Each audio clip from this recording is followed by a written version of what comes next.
général avec Madame Catherine Hervieux pour le groupe écologiste et social et pour 5 minutes.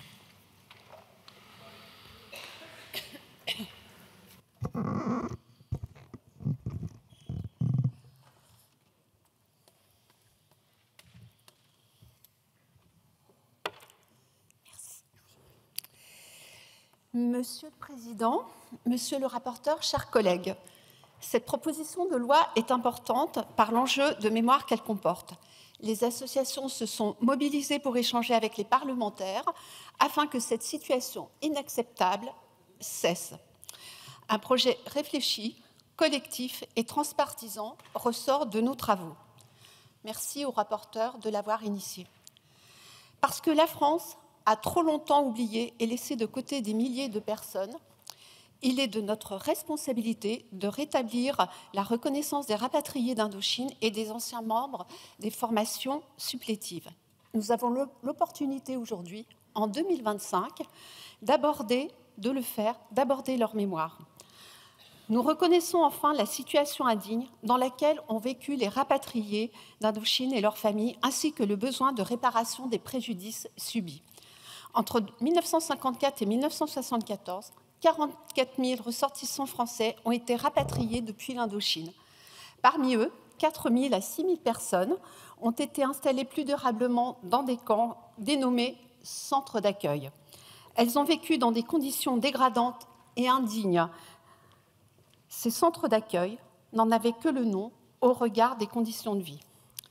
Les femmes, les hommes, les enfants, les familles vivaient dans des logements précaires, isolés de leurs concitoyens, parfois pendant plusieurs années et jusqu'à encore très récemment.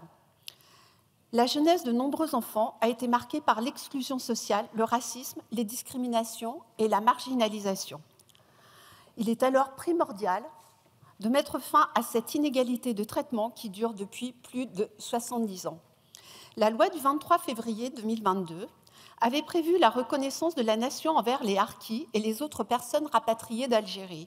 Mais les rapatriés d'Indochine demeurent absents du dispositif, alors qu'ils ont connu des contraintes administratives et des atteintes aux droits fondamentaux similaires. Les rapatriés d'Indochine, militaires, anciens membres des formations supplétives et agents publics qui ont servi la France en Indochine n'ont jamais bénéficié de reconnaissance officielle ni de dispositifs de réparation. Cette inégalité de traitement a nourri un sentiment d'abandon et d'injustice. Pour faire vivre la mémoire nationale, nous soulignons l'importance de la création de lieux de mémoire dédiés aux rapatriés d'Indochine et d'une journée nationale de commémoration instaurée en leur honneur. Malgré le temps avancé et le faible nombre de bénéficiaires d'une indemnité forfaitaire, cette injustice doit être réparée et reconnue par notre Assemblée. La présente proposition de loi vise à restaurer l'égalité mémorielle, réparer une injustice historique et intégrer pleinement les populations concernées à notre récit national. Il s'agit aussi, plus largement, de restaurer un lien de confiance entre la République et nombre de ses citoyens oubliés.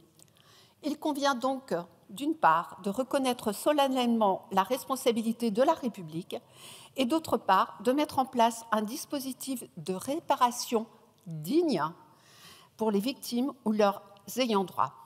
Cette reconnaissance renforce la mémoire républicaine et permet de réparer une injustice historique restée ignorée pendant plusieurs décennies.